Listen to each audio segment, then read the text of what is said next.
Good morning, students. Let's talk about human eye. आई यानी आँख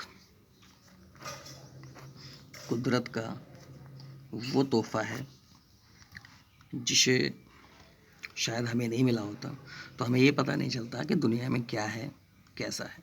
विभिन्न कलर, दुनिया भर के डिफरेंट टाइप्स के कलर, डिफरेंट टाइप्स के लोग दुनिया को देख लेते हैं, देखते हैं कितनी खूबसूरत है। किसकी वजह से?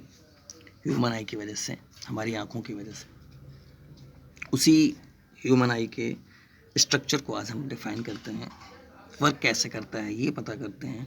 आखिरकार हमारी जो आँखें हम देखते हैं वो कैसे वर्क करती हैं। लेट्स टॉक अबाउट ह्यूमन आई। जो सबसे बाहरी बल्गिंग एरिया होता है जिसे हम बोलते हैं कॉर्निया। जो बल्गिंग एरिया होता है वो होता है कॉर्निया, जो बाहरी उभरा हुआ निकला होता है, इसको हम बोलते हैं कॉर्निया। लाइट जब इस पर पड़ती है कहीं से भी, क्योंकि हमें पता है हम कोई भी ऑब्जेक्ट तब देख पाते हैं जब उस ऑब्जेक्ट्स पर लाइट पड़ के उसका रिफ्लेक्शन हमारी आँखों तक आता है, लाइट का रिफ्लेक्शन हमारी आँखों तक आता है, तभी हमें वो चीज़ दिखाई पड़ती है।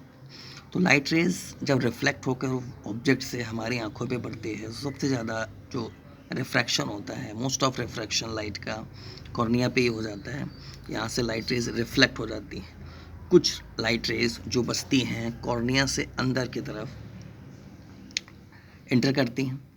कॉर्निया के जस्ट पीछे वाटर फिल होता है, वाटरी लिक्विड होता है जिसे हम एक्वेसियस ह्यूमर कहते हैं। वाटरी लिक्विड फिल होता है जिसे हम एक्वेसियस ह्यूमर कहते हैं। एक्वेसियस मतलब होता है वाटरी। यहाँ पर लगभग 99% वाटर और 1% विटामिन या प्रोटीन्स वगैरह होते हैं, यहाँ पर फिल होता है। तो लाइट कॉर्निया से आने के बाद एक्वेसियस ह्यूमर से होते हुए हमें हमारे प्यूपिल पर जाती है। प्यूपिल क्या है? प्यूपिल से पहले आपने लाइट रे अगर आइज़ को देखा होगा तो कुछ इस तरह की आइज़ आपने बनाई होंगी। एक ये डायफ्राम होता है और डायफ्राम के अंदर एक ये ब्लैक कलर का आपको दिखता होगा, ये ब्लैक स्पॉट, और ये डिफरेंट कलर का होता है। किसी में ब्लू, किसी में कहीं पे ब्लू होता है, किसी का ब्लैक होता है, ब्राउन होता है। इसे हम बोलते हैं आइरिस। और ये हमारा होता है पिपिल। ये ब्लैक पार्ट कोई पार्ट नहीं होता है, ये होल होता है और इस होल की वजह से हमें ये ब्लैक दिखता है। यहाँ पर ये बिल्कुल ब्लैक है। आइरिस हमारी ये है, ये हमारी आइरिस है, और यहाँ पर आप देख रहे हैं कि पार्ट जो है वो ब्लैंक है, कुछ भी नहीं है, और यही ब्लैंक पार्ट हमारा प्यूपिल कहलाता है। तो लाइट रेज कॉर्निया से एंटर करती है, एक्वेसियस ह्यूमर से होते हुए प्यूपिल पे एंटर करके अंदर हमारे लेंस पर जाती है। उससे पहले हमें बात करते कि अब यहाँ पर ये आइरिस का वर्क क्या है। आइरिस हमारे इस प्यूपिल के साइज़ को छोटा और बड़ा करती है according to amount of light. अगर आप दिन के समय में बाहर निकलते हैं तो यही आइरिस हमारे इस प्यूपिल के साइज़ को छोटा कर देती है। अगर हम बात कर लें ये आपकी आइरिस हैं, तब हमारे प्यूपिल का साइज़ ये होता है, ये हमारी साइज़।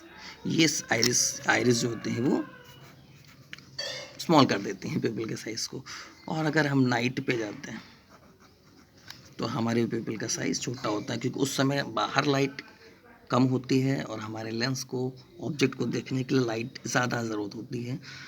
तो जब ज़्यादा होल होगा तो हमारी लाइट अंदर इंटर ज़्यादा करेगी, उसकी वजह से आइरिस हमारे वर्क प्यूपिल के साइज़ को बड़ा कर देती है।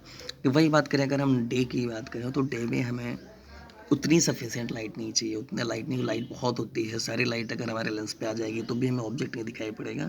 हमारे लिए हमें लाइट की ज़रूरत कम होती है, जिसकी वजह से आइरिस पीपल के साइज़ को छोटा कर देती है। पीपल से होते हुए लेंस तक जाते हैं। लेंस ये एक ट्रांसपेरेंट लेंस जिसे बोलते हैं कॉन्वेक्स लेंस होता है। कॉन्वेक्स लेंस पर लाइट जाती है, लेंस से रिफ्लेक्ट होकर के, लेंस से रिफ्रैक्टेड होकर के, टर्न होकर के लाइट हमारे रेटिना तक पहुंचती है वेट्रस ह्यूमर से होते हुए। वेट्रस ह्यूमर वेट्रस का मतलब होता है ग्लासी।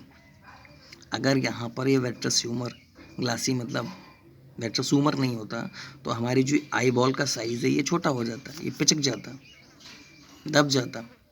इसके शेप और साइज़ को, आई बॉल के शेप और साइज़ को बरकरार रखने के लिए, सेम रखने के लिए यहाँ पर ग्लासी मतलब होता है, ग्लास का तो नहीं लेकिन ग्लासी, ग्लास जैसा ट्रांसपेरेंट लिक्विड फिल होता है जिसे हम बोलते हैं वेट्रस ह्यूमर। लाइट रेस कॉर्निया पर आई, कॉर्निया से मोस्ट ऑफ रिफ्लेक्शन हुआ, जो भी लाइट बची वो प्यूपिल से इंटर करके रिफ्लेक्शन लेंस तक पहुंची, लेंस से आगे बढ़ते हुए वेट्रस ह्यूमर से पार करते हुए लाइट हमारे इस स्क्रीन पर पड़ती है, इस पर्दे पर पड़ती है, जिस पर्दे के जिस स्क्रीन को हम बोलते हैं रेटिना। रेटिना पर पड़ती है। रेटिना पर सेल्स काम कर रहे होते हैं, रॉड एंड कॉन्स, जो लाइट सेंसिटिव सेल्स होते हैं।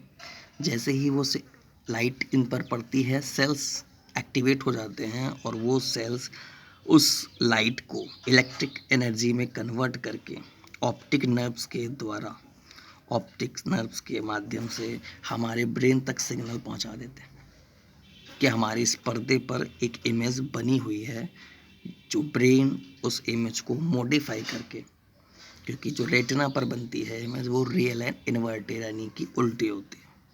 अगर आपको ऑब्जेक्ट कुछ इस तरह का रखा हुआ है तो इमेज उसकी ऐसे बनेगी। अब ये इमेज हमें सीधी कैसे दिखती है?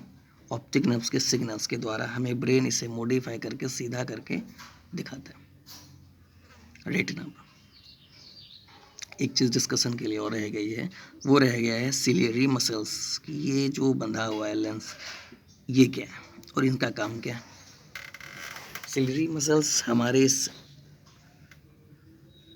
लेंस को, साइज को छोटा और बड़ा करता है ऑब्जेक्ट के अकॉर्डिंग। अगर आपका ऑब्जेक्ट बहुत दूर है, अगर आपका ऑब्जेक्ट दूर है, बहुत दूर है, तो ये लॉन्गेस्ट हो जाएंगे, इसके साइज़ को लंबा कर देंगे। आपने देखा होगा दूर के ऑब्जेक्ट को आप बहुत ही आंखें फैलाकर देखते हैं, तो इस साइज़ को, लेंस के साइज़ को बढ़ा देती है ताकि हमें कम फोकस, कम पावर के लेंस की ज़रूरत होती है। अब हम लेंस तो इसमें बदल नहीं सकते, इस वजह से सिलियरी मसल्स कवर करती हैं, इसके साइज़ को छोटा बड़ा कर देती। अगर ऑब्जेक्ट हमारा बहुत पास रखा हुआ है तो इस ऑब्जेक्ट को छोटा कर देंगे, स्मॉल कर देंगे, लेंस को दबा देंगे, ऊपर से नीचे छोटा कर देंगे ताकि हमें ज़्यादा पावर की ज़रूरत पड़े।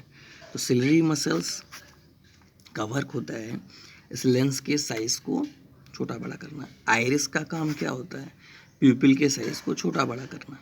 कॉर्निया क्या है? सबसे जो बाहर का बल्गिंग पार्ट होता है वो होता है कॉर्निया। लाइट का सबसे पहला रिफ्लेक्शन कॉर्निया पर होता है, कॉर्निया के बाद वेट्रस एक्वेशियस ह्यूमर पर पहुंचती है, एक्वेशियस ह्यूमर से होते हुए प्यूपिल के अंदर से इंटर करते हुए लाइट लेंस तक पहुंचती है, लेंस से होते हुए वेट्रस ह्यूमर तक जाती है, वेट्रस ह्यूमर से होकर के लाइट जो पड़ती है वो इस पर्दे पर पड़ती है जिसको हम रेटिना कहते हैं। इस रेटिना पर लाइट एंड कलर के जो सेल्स काम कर रहे होते हैं वो सेल्स एक्टिवेट हो जाते हैं और activate cells electric energy, electrical signal के द्वारा ऑप्टिक नर्व्स के द्वारा सिग्नल पहुंचता है ब्रेन तक और ब्रेन हमें उस इन्वर्टेड इमेज को इरेक्ट यानी कि सीधा करके दिखा देता है। Thank you.